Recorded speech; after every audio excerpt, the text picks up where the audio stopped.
عليكم ورحمة الله وبركاته. بسم الله الرحمن الرحيم. الحمد لله رب العالمين. أفضل الصلاة وأتم التسليم على سيدنا محمد الصادق الوعد الأمين، سيدنا محمد وعلى آله وأصحابه الغر الميامين ومن تبعهم بإحسان إلى يوم الدين. أشهد أن لا إله إلا الله وحده لا شريك له، وأشهد أن سيدنا ونبينا محمدا عبده ورسوله وصفيه وخليله، بلغ الرسالة وأدى الأمانة ونصح الأمة وجاهد في الله حق جهاده حتى أتاه اليقين، وعلى آله وصحبه أجمعين. أما بعد، قول الله سبحانه وتعالى في سورة الأحزاب: بسم الله الرحمن الرحيم. إنا عرضنا الأمانة على السماوات والأرض والجبال فأبين أن يحملنها وأشفقن منها وحملها الإنسان إنه كان ظلوما جهولا، ليعذب الله المنافقين والمنافقات والمشركين والمشركات ويتوب الله على المؤمنين والمؤمنات وكان الله غفورا رحيما. Berfirman Allah di dalam surah Al-Ahzab pada ayat yang ke-72 hingga ayat yang ke-73 yang bermaksud: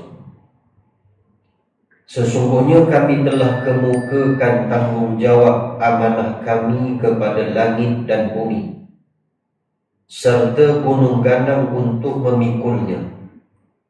Maka mereka enggan memikulnya dan bimbang tidak dapat menyempurnakannya, yakni kerana tidak ada kesanggupan untuk memikulnya.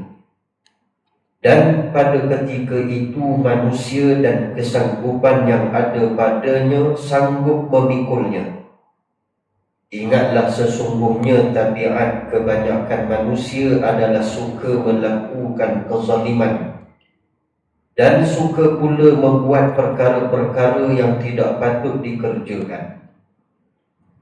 Dengan kesanggupan manusia memikul amanah itu, maka akibatnya Allah Subhanahu wa ta'ala akan menyeksa orang-orang lelaki yang munafik serta orang-orang perempuan yang munafik, dan orang-orang lelaki yang musyrik serta orang-orang perempuan yang musyrik. Dan juga Allah Subhanahu wa ta'ala akan menerima taubat orang-orang lelaki yang beriman serta orang-orang perempuan yang beriman. Dan sememangnya Allah Subhanahu wa ta'ala Tuhan Maha Pengampun lagi Maha Mengasihani. Surah Al-Ahzab ayat yang ke-72 hingga ayat yang ke-73.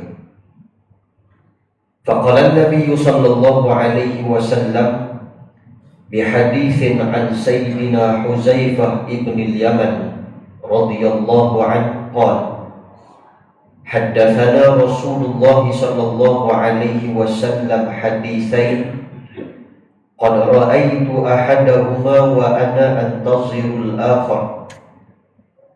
Haddatsana أن الأمانة نزلت في جذر قلوب الرجال ثم نزل القرآن فعلموا من القرآن وعلموا من السنة. ثم حدثنا عن رفع الأمانة فقال: ينام الرجل النومة فتقبض الأمانة من قلبه فيظل أثرها الوقت، ثم ينام نومة فتقبض الأمانة من قلبه فيظل أثرها مثل المجل كجمر دحرجته على رجلك فنفطا فتراه منتبرا وليس فيه شيء atau kama qala sallallahu alaihi wasallam. Diriwayatkan daripada Imam At-Tirmizi daripada Sayyidina Huzaifah radhiyallahu anhu, beliau berkata Rasulullah sallallahu alaihi wasallam telah menceritakan kepada kami akan dua kejadian. Sesungguhnya telah aku melihat satu daripada keduanya dan aku menanti yang lagi satu. Bercerita ia kepada kami bahawasanya amanah itu diturunkan ke dalam lubuk hati lelaki. Kemudian diturunkan Al-Quran. Maka mereka itu mengetahui daripada Al-Quran dan mengetahui daripada hadis Nabi SAW. Kemudian bercerita ia kepada kami daripada terangkatnya amanah. Maka sabda Nabi SAW, tidur seseorang akan satu tidur, maka digenggam akan amanah dari dalam hatinya, maka jadilah bekasnya bekas yang menggelembung. Kemudian tidur ia akan satu tidur, maka digenggam akan amanah dari dalam hatinya, maka jadilah bekasnya seumpama lencung api, seperti bara yang engkau golekkan atas kakimu. Maka menggelembunglah ia, maka engkau melihat akan timbul dan tidak ada padanya sesuatu pun. Sadaqallahul azim wa sadaqa rasulul karim. Muslimin, muslimat yang dimuliakan oleh Allah Subhanahu wa taala, bersyukur kita kepada Allah di kesempatan waktu yang diizinkan oleh Allah pada malam ini dapat sama-sama kita mengambil sedikit waktu bagi meneruskan lagi sambungan hadis-hadis Nabi SAW melalui coretan kitab Bahrul Mazi pada jilid yang ke-15, di mana kita masih lagi dalam topik membicarakan tentang satu lagi kejadian menjelang hari kiamat, yaitu amanah diangkat oleh Allah Subhanahu wa taala. Salah satu daripada alamat hampirnya manusia kepada kiamat. Dan juga sebelum ini kita telah menjelaskan mengenai amanah itu diturunkan oleh Allah di dalam lubuk hati manusia. Maka setelah Allah Subhanahu wa taala turunkan amanah di dalam lubuk hati, Allah turunkan Al-Quran dan diturunkan As-Sunnah kepada manusia. Maka manusia itu mempelajari apa yang terkandung di dalam Al-Quran dan apa yang terkandung di dalam hadis-hadis Nabi SAW bagi menjalankan amanah yang telah ditetapkan oleh Allah di dalam lubuk hati manusia. Ini kejadian, kata Huzaifah radhiyallahu an, sudah aku lihat di zaman Nabi dan para sahabat. Cuma ada satu lagi, kata Huzaifah, aku tidak melihatnya dan aku menanti-nantikan keadaannya, di mana amanah itu akan diangkat oleh Allah Subhanahu wa taala. Peristiwa amanah ini ataupun amanah diangkat ini, apakah sebabnya? Sebelum itu kita ada sebut dalam siri-siri pengajian kita, apabila Allah Ta'ala berikan sesuatu nikmat ke atas kita, maka kita tidak berhajat kepada nikmat itu, lalu Allah akan ambil kembali. Seperti kita sebut mengenai Al-Quran. Al-Quran Allah Ta'ala turunkan untuk memberi petunjuk hidayah kepada orang-orang yang bertakwa. Dzalikal kitabu la raiba fihi hudan lil muttaqin. Surah Al-Baqarah ayat pertama. Inilah kitab yang diturunkan oleh Allah sebagai hudan, petunjuk, hidayah. Allah ke atas mereka yang bertakwa. Maka bila mana Al-Quran ini tidak lagi dihajati oleh manusia, tidak lagi berkehendak kepada Al-Quran, maka Allah ambil balik dalam peristiwa menjelang hari kiamat. Nabi SAW bersabda di dalam satu hadis juga daripada Huzaifah bin Yaman radhiyallahu anhu. Nabi kata nanti Al-Quran ini akan diangkat pada satu malam, sehingga pada keesokan harinya tidak tinggal walau satu pun ayat di dalam Al-Quran. Maksudnya, bila mana manusia tidak lagi berhajat kepada Quran, menjelang akhir zaman, menjelang hari kiamat, Allah ambil balik Quran. Bila Allah ambil balik Quran, apa yang terjadi? Artinya, kita akan susah. Kerana Quran selama hari ini memberi petunjuk kepada kita. Bila hilangnya Al-Quran, manusia akan berjalan dalam kehidupan mereka, berjalan dalam keadaan yang sesat. Tidak ada lagi petunjuk dan hidayah Allah. Kemudian yang kedua, Allah Subhanahu wa ta'ala akan cabut ilmu daripada manusia, yakni ilmu pengetahuan agama, dengan cara dimatikan orang alim. Maka nanti dalam peristiwa hari kiamat, oleh kerana hari ini pun sudah nampak manusia tidak berhajat kepada ulama, dicaci makinya para ulama, tidak diambil teguran dan nasihat para ulama, artinya manusia tidak berhajat. Maka Allah ambil balik.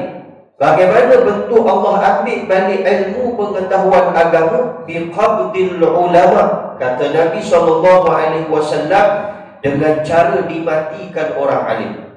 Pada menjelang hari kiamat, kita tak akan dapati lagi selepas itu orang yang alim, yang mengetahui tentang Al-Quran dan Sunnah, yang mengetahui tentang hukum hakam yang terkandung di dalam Al-Quran dan Sunnah. Mereka bila dah tak ada, maka kita akan hidup dalam keadaan tidak mengenal mana satu perkara yang baik, mana satu perkara yang tidak baik. Kalau selama hari ini kita tahu tentang halal dan haram, kita tahu tentang boleh atau tidak boleh, kita tahu mungkar atau tidak mungkar adalah daripada orang-orang alim, maka memberi khabar kepada kita majlis ilmu adalah perkara yang baik, maksiat, zina, LGBT adalah perkara mungkar. Maka adanya mereka kita boleh faham mana baik, mana tak baik.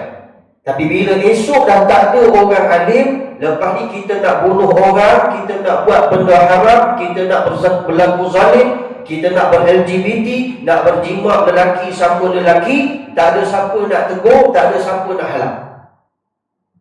Maka dunia pada ketika itu penuh dengan huru-hara, kacau belau yang dikhabarkan oleh Nabi SAW menjelang hari kiamat. Yang ketiga adalah amanah. Selama hari ini manusia menjalankan amanah kerana mereka belajar daripada Al-Quran dan Sunnah. Esok Allah Ta'ala matikan para ulama, mereka tak tahu mana satu amanah dan mana satu bukan amanah. Maka apa yang akan terjadi? Manusia akan berlaku khianat. Akan banyak pengkhianatan yang berlaku atau pembelotan yang berlaku sesama manusia. Kalau tidak ada lagi orang yang jujur dan amanah, maka disebab itulah kita harus sedar kitab ini memberi ingat kepada kita sebelum hilangnya amanah. Dan dalam tajuk kita pada hari ini, kita tak cerita lagi dah tentang amanah itu diturunkan. Sebaliknya kita akan cerita tentang terangkatnya amanah. Bagaimana hilangnya amanah daripada kehidupan manusia. Tuan-tuan muslimin, muslimat yang dimuliakan oleh Allah. Qala muallif rahimahullah wa nafa'ana bi ulumihi fid dar. Masalah yang ke-79. Terangkatnya amanah itu bagaimana jadi kemudian daripadanya. Tidak sebut tentang bila Allah cabut amanah ni apa akan jadi. Apa akan jadi, yang ni kita kena lalui.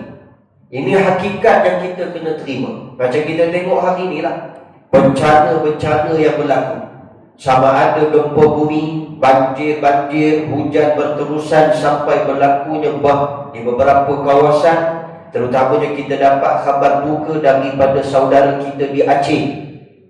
Sepertinya banjir lumpur dan pasir hingga menenggelamkan perkampungan, hanya tinggal bumbung sahaja. Dan mereka yang pergi ke sana memberitahu bahawa situasi hari ini seperti tsunami pada tahun 2004. Ni musibah-musibah ini datang. Ni kesan daripada apa? Kesan daripada perbuatan manusia yang tidak amanah dalam menjalankan urusan dunia. Kesan daripada Allah cabutnya amanah satu persatu. Maka buruknya ke atas kita, apa saja jenis bala yang Allah sampaikan kita kena terima. Kenapa kita kena terima? Sebab kita tidak menjalankan amanah dengan betul. Ingat, apakah amanah kita kepada Allah Subhanahu Wa Taala? Pengajian yang lalu kita telah huraikan. Malam ini kena ulang balik. Maklumlah hujan, sejuk, beku. Kita berangat balik. Kita panaskan balik pengajian kita yang lalu. Apa amanah kita kepada Allah? Amanah manusia kepada Allah ni ada dua. Yang pertama, anta'budallaha wa la tusyriku bihi syai'a. Mesti menyembah Allah dan tidak boleh mensyirikkan Allah. Ketika mana Allah Subhanahu Wa Taala berfirman di hadapan para malaikatnya, di mana Allah Taala sebut, inni ja'ilun fil ardi khalifah. Aku nak jadikan di atas muka bumi ini khalifah. Maka para malaikat lalu berkata kepada Allah, qalu ataj'alu fiha man yufsidu fiha wa yasfiku dima. Wahai Tuhan kami, Engkau mahu menciptakan manusia atau makhluk yang akan melakukan kebinasaan dan kerosakan serta pertumpahan darah. Wa nahnu nusabbihu bihamdika wa nuqaddisu lak. Sedangkan kami memujimu dan membesarkanmu. Maka kata Allah, inni a'lamu ma la ta'lamun. Sesungguhnya aku lebih mengetahui apa yang ciptakan manusia itu. Wa ma khalaqtul jinna wal ins illa liya'budun. Surah Az-Zariyat. Tidak dijadikan jin dan manusia itu melainkan supaya mereka menyembah kepada Allah Subhanahu Wa Taala. Jadi perkara amanah pertama manusia kepada Allah, mesti menyembah Allah dan tidak boleh mensyirikkan Allah. Dan itu janji harian kita kepada Allah. Janji harian kita kepada Allah di dalam surah Al-Fatihah yang tuan-tuan baca. Iyyaka na'budu wa iyyaka nasta'in. Itu janji. Kepada Engkau ya Allah kami menyembah, dan kepada Engkau ya Allah kami memohon pertolongan atau perlindungan. Dalam arti kata yang lain, itu janji Allah. Itu janji manusia kepada Allah. Mesti menyembah Allah dan tidak boleh mensyirikkan Allah. Ini amanah yang mesti dijalankan. Kedua, amanah manusia kepada Allah, amar ma'ruf nahi munkar. Kerana untuk tujuan manusia itu diciptakan sebagai khalifah. Khalifah ni maksudnya sebagai manusia yang akan ataupun sebagai wakil yang menjaga bumi Allah. Karena Allah sebut, inni ja'ilun fil ardi khalifah. Aku nak ciptakan manusia menjadi khalifah di atas muka bumi. Maksudnya Allah beri amanah kepada kita, tolong jaga bumi Allah ini daripada sebarang kerosakan dan pertumpahan darah. Kenapa Ustaz kata sebarang kerosakan dan pertumpahan darah? Kerana malaikat sebut tadi, qalu ataj'alu fiha man yufsidu fiha wa yasfiku dima. Sebelum manusia ada makhluk yang namanya jin yang menghuni bumi Allah. Mereka telah melakukan kerosakan, mereka telah melakukan pertumpahan darah. Maka sebab itu malaikat Allah respon kepada Allah. Artinya manusia ada tanggungjawab amanah kepada Allah. Yang kedua, mesti ajak manusia kepada kebaikan dan mesti mencegah kemungkaran. Kalau tidak buat yang sedemikian, apa kata Nabi SAW? Kita mengundang bala bencana daripada Allah Subhanahu Wa Taala. Kita layak menerima apa jenis hukuman yang Allah sampaikan kepada kita. So, hukuman dia bila Allah cabut amanah, aku akan jadi huru-haralah keadaan kita. Banyaklah berlaku pembelotan dan pengkhianatan. Kenapa? Sebab inilah kejadian yang telah pun dikhabarkan oleh Nabi SAW. Maka sebab bila kita belajar, baca hadis Nabi atau Al-Quran, atau apa-apa hukum yang terkandung dalam Quran dan Sunnah, maka amati bahawa keadaan kita ni hari ini mungkin lebih baik, esok belum tentu lebih baik daripada hari ini. Sebab apa? Keadaan dunia nak sampai kepada hari kiamat, dia bukan lebih baik. Jadi kita dah sebut dah, menjelang manusia kepada hari kiamat ini, iaitu keadaannya huru-hara, kejahatan, kemungkaran di banyak belah.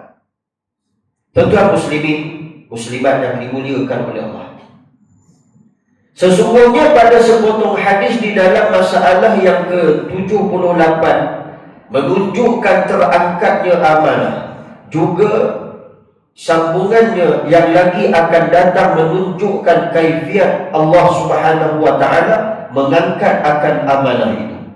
Kata para ulama, adalah mula-mula Allah Subhanahu wa taala angkatkan daripada orang-orang Islam itu ialah amanah, yakni kepercayaan seseorang kepada seseorang. Ini perkara ni, kita meletakkan satu kepercayaan kepada seseorang manusia yang lain, dalam arti kata kemudian manusia yang diberi kepercayaan ini tidak berlaku jujur, maka dia seolah-olah dia dipercayai, tapi dia menghilangkan kepercayaan itu dengan berlaku khianat. Ini yang kita takut ni, takut berdepan dengan pengkhianat. Sebab pengkhianat ni dia dalam kalangan kita, sedar tak sedar di kalangan kita masih ada. Dalam orang Islam ni ada yang namanya khianat. Sebab itu kita kena belajar dalam kitab tasawuf mengenai golongan munafik. Sebab khianat itu adalah satu daripada penyakit-penyakit orang munafik. Alamat tentang orang munafik ini atau tanda-tanda orang munafik ini, dia bukan 3, dia ada 50. Melalui Al-Quran dan hadis Nabi SAW, tanda-tanda munafik dia ada 50. Salah satu daripada 50 itu adalah khianat, sifat munafik. Maka bila manusia yang ada sifat ni, maksudnya mereka tidak menjadi orang mukmin yang sebenar. Ni orang munafik ni orang yang tak baik. Orang munafik ni luarnya nampak baik, tapi dalam tak baik. Nabi Allah Ta'ala sebut dalam Quran, wa minan nasi may yaqulu amanna. Ada di antara manusia bila dia duduk dengan orang yang beriman, dia kata aku beriman. Tapi bila di belakang orang mukmin, dia duduk dengan orang kafir, aku bersama-sama dengan kamu, aku tidak bersama-sama dengan orang yang beriman. Inilah munafik. Dia bawa Islam, dia tunjuk warak, belakang dia ketuk kawan-kawan. Depan ustaz, warak semua ustaz sihat, alhamdulillah, kau belakang celaka ustaz. Ini sifat tu kena buang. Kalau ada sifat tu, tuan-tuan, kita baca dalam Quran, orang munafik ni, dia kalau masuk neraka pun bukan neraka istimewa. Dia ada neraka istimewa ke ustaz? Tak ada namanya istimewa. Tapi darjah neraka itu paling teruk sekali adalah neraka bagi orang munafik. Kita baca dalam kitab Jawharatul Tauhid, neraka ni ada 7 tingkat. Neraka Jahannam. Untuk siapa neraka Jahannam? Lil mu'min al-asi. Untuk orang yang beriman yang melakukan maksiat, maka dicampak dalam neraka Jahannam. Untuk orang munafik, di mana neraka dia? Allah sebut dalam surah Al-Munafiqun, fi asfalis safilin. Neraka mereka adalah paling bawah daripada tingkatan neraka. Kalau ada 7 tingkat, paling bawah sekali neraka yang ke-7 itu adalah tempat bagi orang munafik. Macam mana bahasa paling mudah? Tuan-tuan, kalau masak nasi, dekat mana yang paling hangit? Bukan atas yang hangit, hak bawah tu hangit. Ini bukan panggilan hangit. Nak bagi tahu dalam neraka esok macam itulah. Bagi orang munafik bukanlah maksudnya macam nasi hangit, bukan. Tapi tempat paling buruk dan paling teruk bagi orang munafik Kerana sifat mereka berlaku khianat. Khianat kepada Allah, khianat kepada Rasul, dan khianat terhadap orang-orang mukmin. Kalau ada penyakit munafik, kena buang. Sebab kita dah hurai dah bab munafik ni. Kalau tuan-tuan ingat tak ingat. Munafik ni dia ada dua. Satu namanya nifaq amali, dan yang kedua namanya nifaq i'tiqadi. Jadi kalau kita belajar dalam kitab tasawuf. Sebab munafik itu asal daripada perkataan nifaq. Apa makna nifaq? Penyakit hati. Orang yang ada penyakit hati. Jadi penyakit hati ni dia ada dua jenis. Satu namanya nifaq amali, dan satu lagi nifaq i'tiqadi. Apakah perbezaan dua penyakit ini? Nifaq amali maknanya apabila orang-orang mukmin hatinya terlekat salah satu daripada sifat-sifat munafik, itu namanya nifaq amali. Masih lagi boleh dirawat. Kenapa? Sebab dia terkena penyakit. Dia terkena. Dan belum jadi tahap yang paling disebut sebagai barah. Boleh ubat dan boleh rawat. Kita kalau orang mukmin terasa ada penyakit-penyakit ni, buat, cari rawatannya. Duduk dalam majlis ilmu, belajar untuk kenal Tuhan, belajar Al-Quran, belajar As-Sunnah, dekati para ulama. InsyaAllah semua penyakit-penyakit nifaq yang amali ini dihakis dan dibuang oleh Allah Subhanahu Wa Taala. Tapi kalau dibiarkan penyakit nifaq amali ini, dia akan berpindah yang namanya nifaq i'tiqadi. Sampai satu tahap, apa pula makna nifaq i'tiqadi? Hilang langsung kepercayaan kita kepada Allah. Seolah-olah ada lagi yang lebih baik daripada Allah. Seolah-olah harta lebih baik daripada Allah. Fahuwa waliyuhumul yawm. Pada hari itu kata Allah, Tuhan mereka, bukan aku. Sebaliknya kekayaan yang diburunya. Nifaq i'tiqadi adalah barang yang paling serius. Sampai satu tahap, seolah-olah dia tak yakin dengan Allah. Ada hilang keyakinan dia kepada Allah. Jadi tuan-tuan, penyakit nifaq i'tiqadi ni paling mudah adalah munafik sejati. Dia tak boleh dari rawat dah, melainkan matilah dia seperti orang munafik. Bagaimana Abdullah bin Salul? Abdullah bin Ubay bin Salul adalah ketua munafik di zaman Nabi SAW. Di zaman Nabi, dan tak boleh dirawat penyakit dia. Matinya Abdullah bin Ubay bin Salul dalam keadaan munafik. Ini disebut dalam hadis-hadis Nabi SAW atau dalam kitab sirah. Maknanya apa? Maksudnya zaman Nabi pun adalah orang yang terkena penyakit nifaq i'tiqadi. Tuan-tuan muslimin, muslimat yang dimuliakan oleh Allah. Jadi khianat ini salah satu daripada sifat-sifat munafik. Kalau kita rasa kita ada benda ni, buang. Cari ubat untuk buang. Rawatan dia, boleh belajar kitab tasawuf.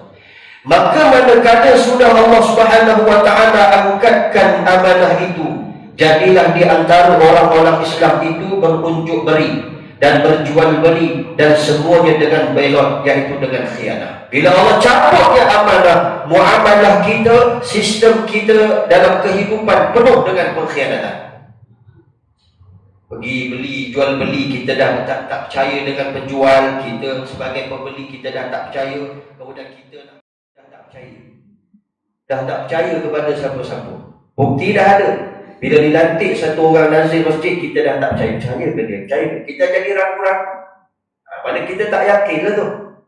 Boleh ke tak boleh dia ni? Tadi salah orang, tak boleh pula. Contoh katakan. Dia jadi macam tu. Sebab apa? Keyakinan kita dah kurang. Sebab amanah itu Allah cabut. Bila Allah cabut, inilah keadaan dia. Bahkan silap-silap hari bulan dengan ustaz pun dia tak percaya. Walau ustaz baca kitab, dia tak ada kitab. Betapa orang zaman sekarang begitu tengok ustaz. Ustaz macam tak betul je malam ni. Walau depan ustaz ni baca kitab, dia tak ada kitab. Pasal nak bagi tahu amanah itu dah hilang. Dengan ustaz pun dia tak percaya lah. Lagi pula yang bukan ustaz, yang gangster. Maka tak percaya langsung. Nak tinggalkan harta kalau kita ada sakit yang doktor kata lagi 2 Jumaat meninggal sebagai contoh. Kita nak tinggalkan harta wasiat ini supaya diberikan kepada wali-wali mati. Kepada siapa? Kita dah hilang kepercayaan. Kenapa boleh jadi begitu? Sebab Nabi sebut bila diangkatnya amanah, kesannya urusan muamalah kita, kehidupan kita, jual beli kita, semuanya adalah belot belaka. Semuanya berlaku khianat. Sampai satu tahap esok bukan dengan ustaz je, dengan pejabat agama kan orang tak percaya dah. Lagi susah. Kan? Ini pula dengan pejabat zakat ke, dengan apa ke, dah hilang kepercayaan. Tu kesan dia. Kesan daripada apa? Amanah. Bila kita tak jalankan amanah ini berpandukan kepada Quran dan Sunnah, dia akan mengalami kesan yang buruk. Macam mana kita tengok apa yang berlaku di Kepulauan Aceh, Indonesia. Ni Allah nak tunjuk lah ni sebenarnya. Allah nak tunjuk kepada kita, ke atas mereka, kita sebut kepada Allah kita datang, dan kepada Allah kita kembali. Dari Allah kita datang, kepada Allah kita kembali. Dia adalah musibah. Kita sangat prihatin terhadap siapa pun yang ditimpa musibah. Tapi atas kita kena ambil pengajaran. Apa pengajarannya? Bila berlaku banjir di Kepulauan Aceh ni, kayu-kayu balak dengan pasir dengan selut turun daripada bukit, membantai rumah-rumah dan menenggelamkan rumah-rumah dan perkampungan di Aceh, Indonesia. Kemudian bila dah jadi keadaan itu, muncul siapa yang tebang balak. Dia main lah, dia main dekat situ lah. Sebab kayu-kayu yang jatuh ni dah ada nombor siap dah. Seolah-olah alam ni dia nak bagi petunjuk kepada kita. Alam ni dia nak cakap dengan kita betapa jahatnya tangan-tangan manusia ni. Tak amanah, suruh jaga negara, kau rantau negara ini. Contoh. Tuan-tuan, kita kena ingat, bukan manusia je makhluk Allah. Bukan manusia sahaja. Bumi ni makhluk Allah. Tumbuh-tumbuhan adalah makhluk Allah. Mereka akan menerjemahkan sebagai makhluk kepada makhluk yang lain. Mereka tak boleh cakap, tapi mereka boleh bagi isyarat. Kita bukan nak kata pada muka kena musibah. Tak, kita pun kena musibah. Ini balak bencana ni, dia mari sebab tangan-tangan kita. Maka berlakulah bala bencana. Ini ujian kita kena terima. Sebagai orang mukmin, kita kena terima. Ini ketetapan. Cuma bumi sedang bercakap. Cara dia bercakap, dia bagi satu keadaan banjir, bukan setakat air, selut, pasir, kayu-kayu balak. Habis pukul orang, pukul kereta, sampai ada perkhabaran kata masuk dari kawasan Pekan yang ditenggelami pasir-pasir lumpur ini bawah angin. Apa jadi?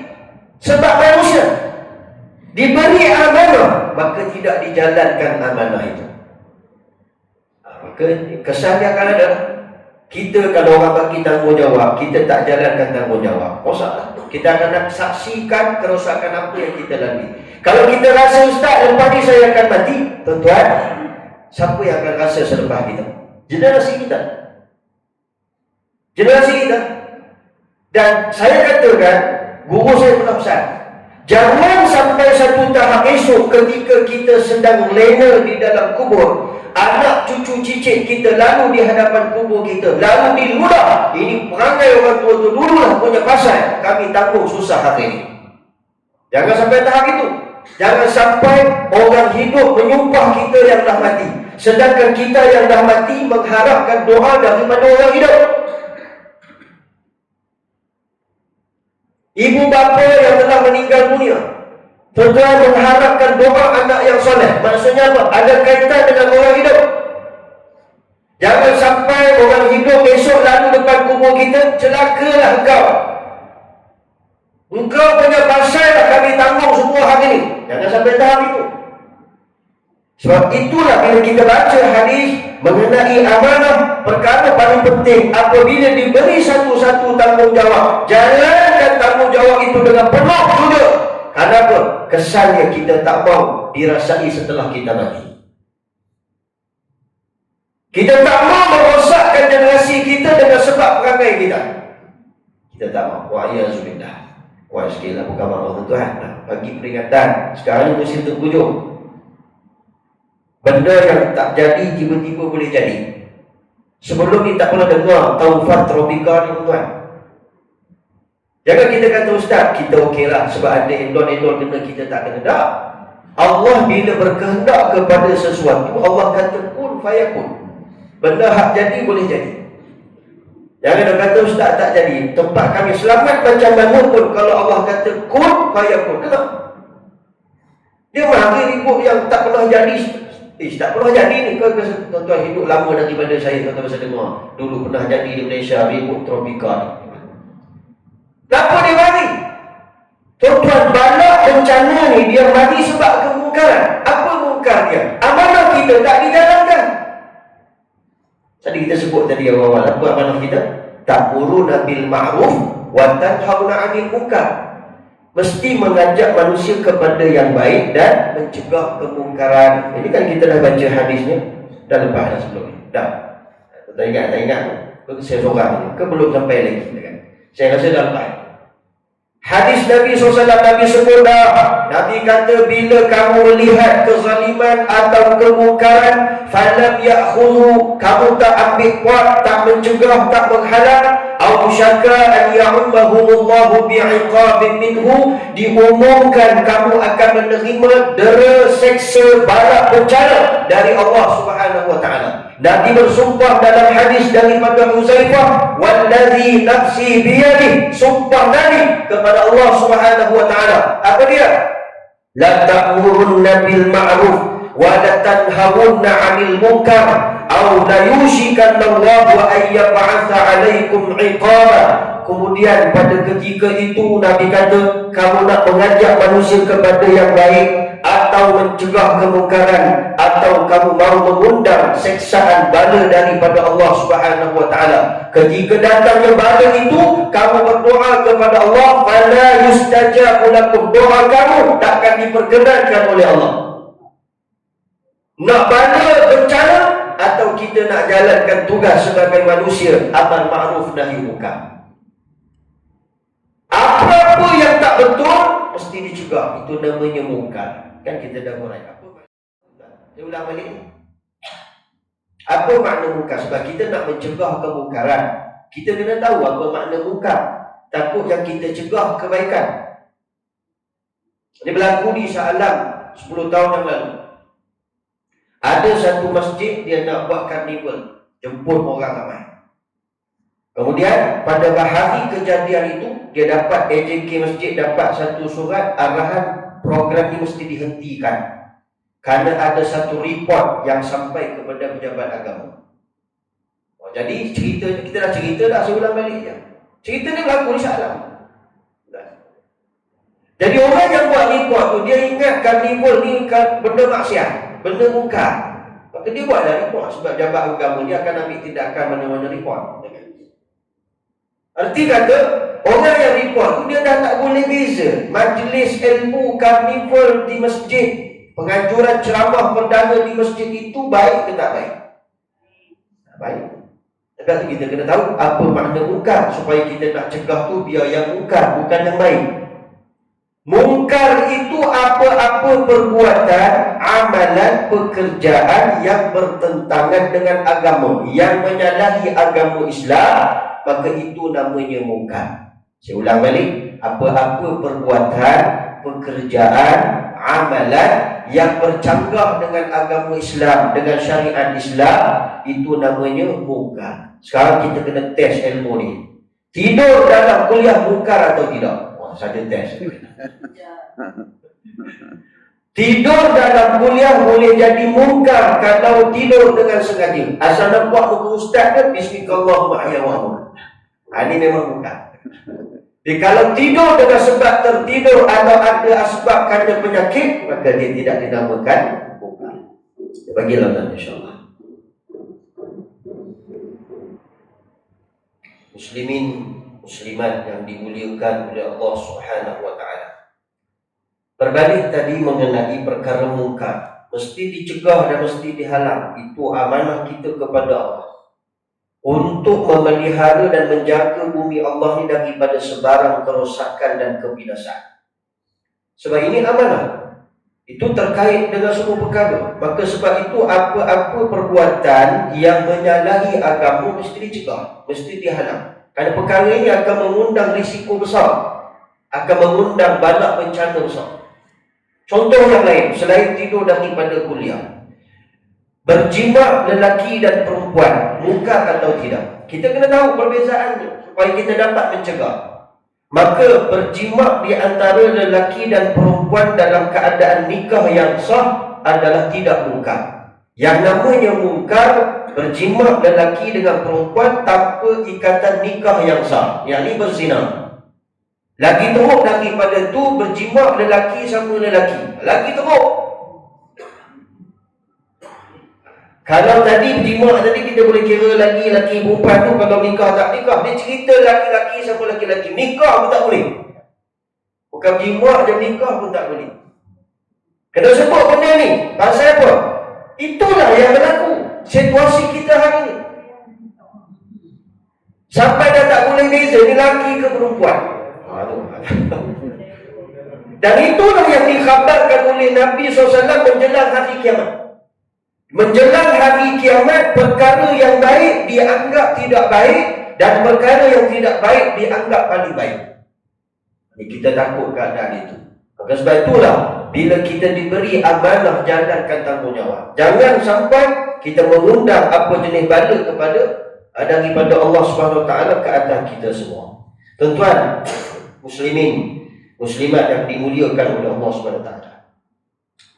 Masing-masing berbelot-belot dan berkhianat-khianat dan bertipu-tipuan. Sekiranya seseorang mukmin itu harap percaya kepada kawannya, minta tolong lihatkan hal anak isteri sepenggal ia musafir 2-3 hari atau lebih, maka pada masa peninggalannya itu kawannya yang dipercayainya tadi sudah menggula atau membuat pesona ke atas anak isteri dengan apa-apa jalan yang boleh sampai ia membusukkan nama anak isteri orang itu, ataupun dari zinanya, ataupun tidak pedulikan daripada susah payah yang kena ke atas anak isterinya yang dibesari. Jadi ada, kita sebut sebagai contoh keadaan dia macam mana. Kita nak musafir, kita percayakan kepada seseorang kawan.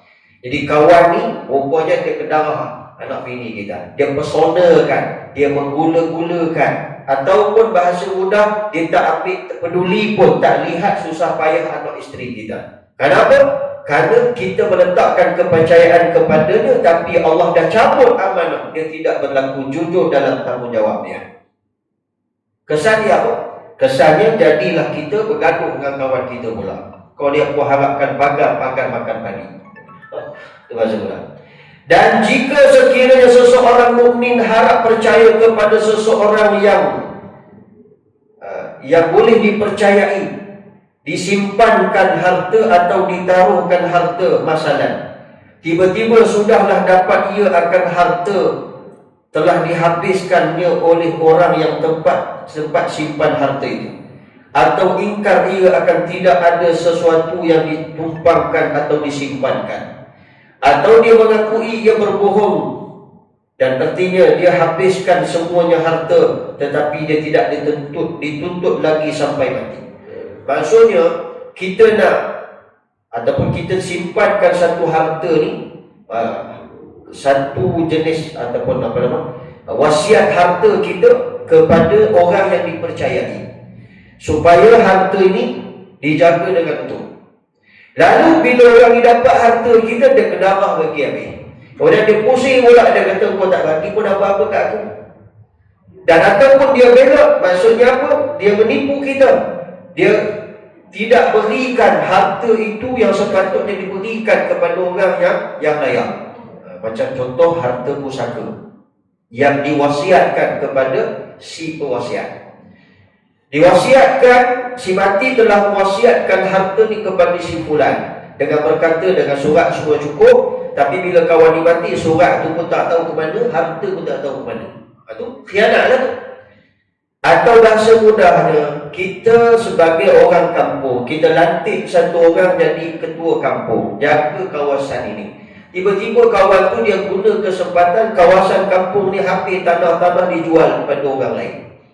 Ini contoh lebih besar sikit lah. Kalau tak nampak juga, bukan masalah saya ni juga. Dijual dia harta dan dia membelot dan menipu seolah-olah macam tak ada apa-apa. Walhal satu kampung dah tergadai.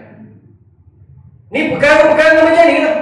Kesan buruk dia, kita tak nampak hari ni tuan. Kesan buruk pengkhianatan yang kita buat, yang siapa pun yang tidak amanah ini, yang tidak ada kejujuran ini, kesan dia tak nampak waktu itu, tapi dia akan nampak selepas itu. Apa akan jadi? Apa akan jadi? Keadaan makin ketara.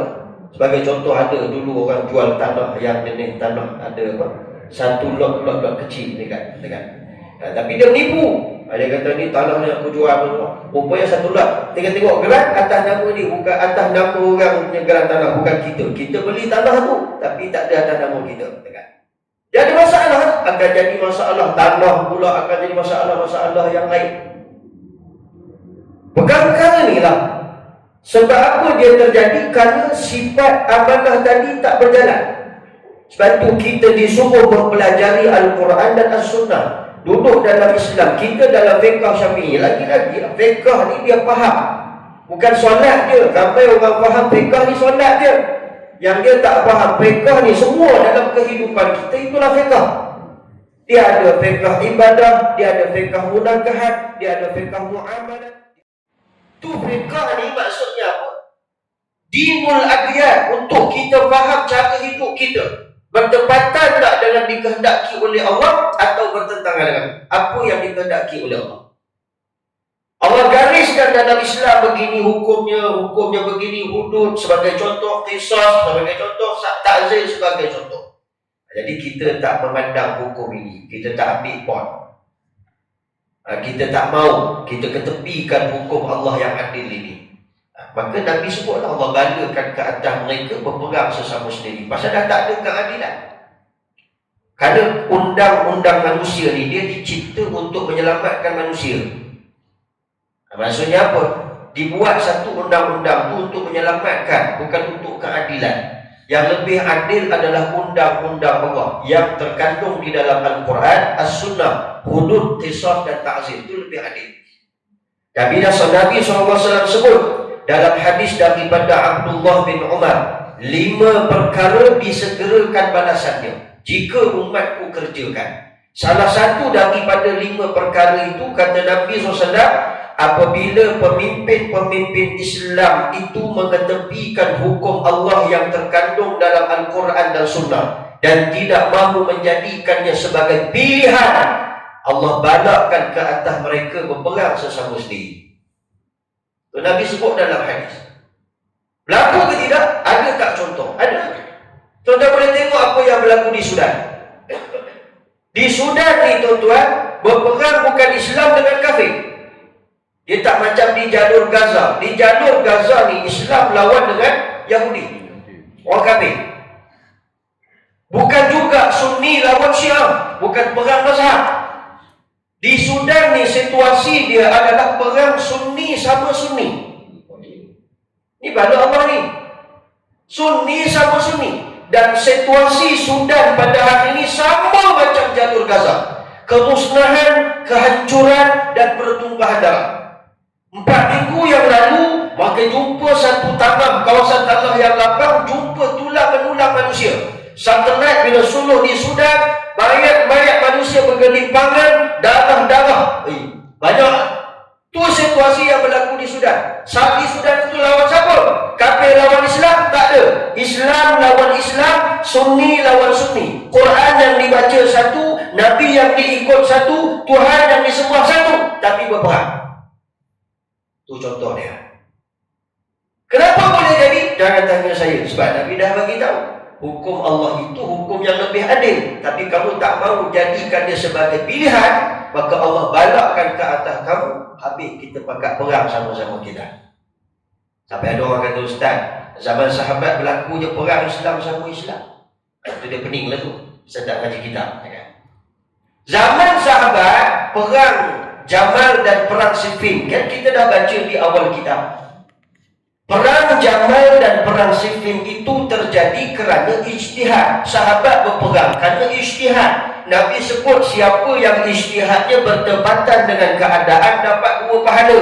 Siapa yang ijtihadnya tidak bertepatan dengan keadaan dapat 1 pahala. Perang yang terjadi di kalangan sahabat bukan merebut dunia. Perang yang terjadi di kalangan sahabat kerana ijtihad, nak tentukan satu ijtihad untuk kita menikmatinya di kemudian hari. Adapun kita berperang sunni sama sunni ijtihad tentang apa? Kita bukan berperang kerana ijtihad. Kita berperang kerana nak rebut siapa yang lebih berkuasa, siapa yang lebih kaya, siapa yang lebih untung. Kita rebut dunia, kita bukan rebut akhirat. Berbeza dengan perang sahabat. Dan ini adalah bala Allah. Orang tak sedar, bala ni dia bukan banjir semata-mata, bukan gempa bumi semata-mata. Dia musibah ni, dia ada dua kategori. Satu yang boleh dilihat, satu yang tak boleh dilihat. Yang boleh dilihat, kita tengoklah. Gempa bumi, banjir besar, wabak, penyakit ni kita boleh tengok dengan mata. Tapi sesuatu yang tidak boleh dilihat, sebagai contoh, kesempitan mencari rezeki. Ini bala Allah ke atas manusia. Sulit untuk mendapatkan rezeki seharian kita. Tak cukup lagi, kehadiran pemimpin yang zalim menindas rakyat adalah bala Allah ke atas manusia. Peperangan sesama Muslim adalah bala Allah ke atas manusia. Anak-anak kita belajar agama, tak pernah dapat agama, tak boleh nak baca Quran, keras lidah, perangai makin liar, makin jahat. Ini bala Allah ke atas manusia. Bala yang kita tak nampak, tapi dia halus. Sedar-sedar kita melaluinya tanpa kita sedari. Kita melaluinya. Ni yang Nabi sebut, kalian akan hidup pada zaman mulkan jabriyatan, mencengkam dan menggigit. Zaman itu adalah zaman kekejaman dan kezaliman. Berlakulah. Hidup kita ditekan, susah, nak beli barang kos dah mahal, macam-macam. Ini terjadi. Dan ini bukan saja-saja, itu bala Allah. Apa sebabnya? Setiap bala bencana itu dia ada package dia. Ingat, ada package. Dalam hadis ni ada banyak Nabi sebut tentang package maksiat. Kalau buat, Allah datangkan bala ini. Kalau orang tanya, Ustaz, gempa bumi apa dia punya package dia? Gempa bumi dia daripada Arab. Nabi sebut daripada Abu Sa'id Al-Khudri radhiyallahu anhu. Saya singkatkan kerana masa itu laju. Nabi kata, kelak sebahagian umat Islam akan minum arak dan menamakan arak dengan nama yang lainnya. Maka Allah Subhanahu wa ta'ala akan balakkan ke atas mereka gempa bumi dan dirubah menjadi kera dan babi. Itu hadis. Yang kedua, 5 perkara umat aku bila buat Allah bala dengan segera. Pertama, bila kita buat zina atau LGBT terang-terang, tak ada rasa berdosa, tak ada rasa malu, siap cerita dekat orang, siap kempen, siap iklan, Allah balakkan ke atas kita wabak penyakit. Itu package dia. Kemudian yang kedua, bila kamu berniaga tidak mengurangkan sukatan dan timbangan. Niaga fikir untung, tak fikir susah orang. Dia fikir untung perut dia kan? Dia tak fikir orang lain susah nak beli barang kan? Maka Allah balakkan ke atas mereka 3 perkara. Pertama, kemarau. Yang kedua, sulit mencari rezeki. Yang ketiga, kehadiran pemimpin yang zalim. Itu hadis Nabi dalam package maksiat yang dibuat oleh manusia. Yang ketiga, apabila ditahan zakat harta, kita cukup dah nisab untuk bayar zakat harta, tapi kita tahan, kita tak bayar, melainkan kata Nabi, Allah tahan air hujan daripada turun ke atas muka bumi ini. Kemudian yang keempat, apabila kamu memungkir janji Allah dan Rasul, maka Allah balakkan ke atas kamu, di mana Allah hadirkan musuh-musuh yang tak takut dengan kamu dan merampas apa yang ada di tangan kamu. Itu yang berlaku di Palestin. Keadaan Palestin ditentukan hari ini oleh Israel. Barang-barangnya, perniagaannya, muamalatnya, kehidupannya, tempat tinggalnya, semuanya ditetapkan oleh Israel. Kalau Israel nak bunuh mereka, akan dibunuh satu persatu. Sampailah ribuan manusia mati sejak zaman ke zaman. Tak ada orang Islam yang nak keluar daripada Palestin mesti mendapat kelulusan daripada Israel. Saya dapat pesan daripada kawan saya, kalau kita nak boikot barang, pastikan betul-betul barang itu barang Israel, bukan barang saudara kita. Kadang-kadang ada saudara kita, khususnya minyak zaitun, dia nak keluar, hantar untuk ekspor bagi peniaga di luar negara, maka dia mesti mendapat kelulusan daripada Israel. Ini kenapa? Ini baru package daripada Nabi SAW. Dan yang terakhir, Nabi kata bila pemimpin Islam mengetepikan hukum Allah tadi, maka Allah balakkan kamu berperang sesama sendiri. Sudah ada dalam hadis. Banyak lagi. 15 perkara kalau kamu buat, halla bihal bala, Allah balakan ke atas kamu. Nabi sebut, tapi bala tu ada 3 je. Nabi kata dirubah menjadi kera dan babi, kemudian pula angin merah yang melanda manusia, kemudian datangnya gempa bumi. Jadi banyak kalau Ustaz nak cerita malam ni, jam tu dah laju, kita tak boleh terus. Muslimin muslimat yang dimuliakan oleh Allah SWT.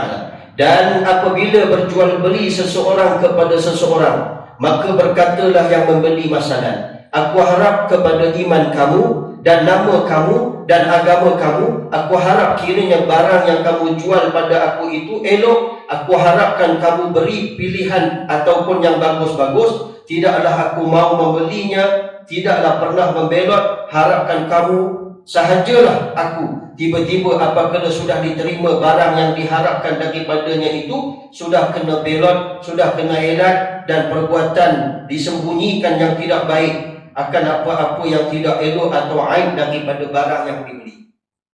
Kita nak beli barang, kita kata aku percaya dekat dia ni. Pasal apa? Dia ni meniaga barang dia elok, apa semua elok. Sekali kita beli barang dekat tangan sampai, semuanya tak elok. Ini namanya belot. Ini namanya belot dan khianat. Itu tanda alamat di mana amanah ini dicabut oleh Allah Subhanahu Wa Taala. Sebab itulah peniaga-peniaga ni jangan membelot dalam perniagaan. Niagalah dengan jujur. Bersainglah saingan yang sihat. InsyaAllah ekonomi Islam ni akan berkembang maju. Kenapa kita dapat melihat hari ini ekonomi orang Islam ni, terutamanya di tanah Melayu kita ni, agak kurang membangun? Kenapa? Sebab orang Islam sesama Islam.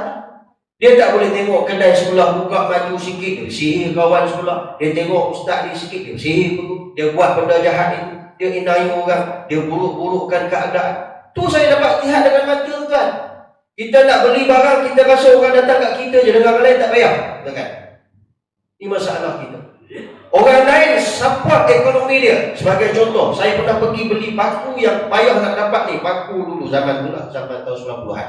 Pergi dekat kedai-kedai Cina. Dia kata mungkin kat kedai ujung sana kawan saya ada jual. Dia siapkan pergi kedai kawan dia. Dia kat kedai orang Melayu. Kawan sahabat saya buka kedai makan. Saya nak pergi ziarah. Saya kata kedai dia tutup. Saya telefon awak kat mana? Saya kat kedai. Saya pun heran. Lalu lah kat kedai tadi tutup. Saya gagah juga, saya pergi rumah dia, tak ada. Saya patah balik ke kedai. Rupanya buka. Tadi lalu tutup. Udah bila masuk kedai suram je rasa macam tak kena je kedai ni. Akhirnya cari satu ustaz tolong rawat kedai ni. Kau ada something. Masuk orang putih sikit lah, bertanda nak berhenti.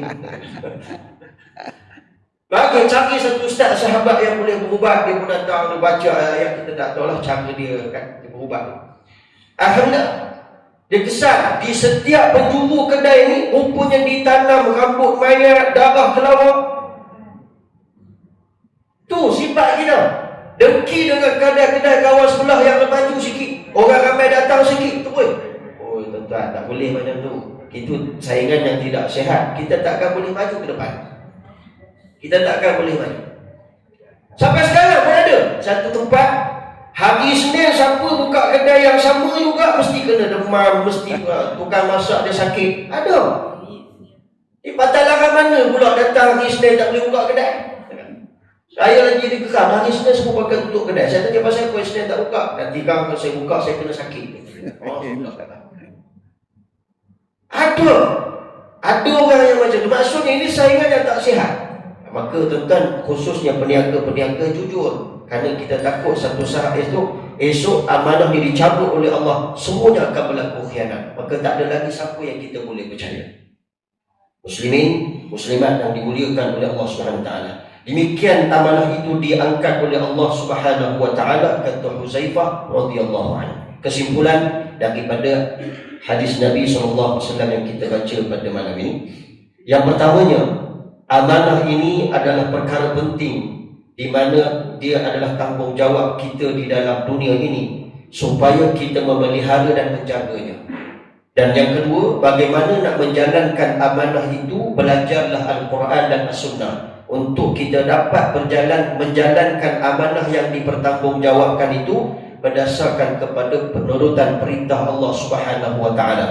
Kemudian yang ketiga, kejadian yang tidak diduga akan terjadi menjelang hari kiamat, di mana Allah akan cabut amanah dari dalam lubuk hati manusia.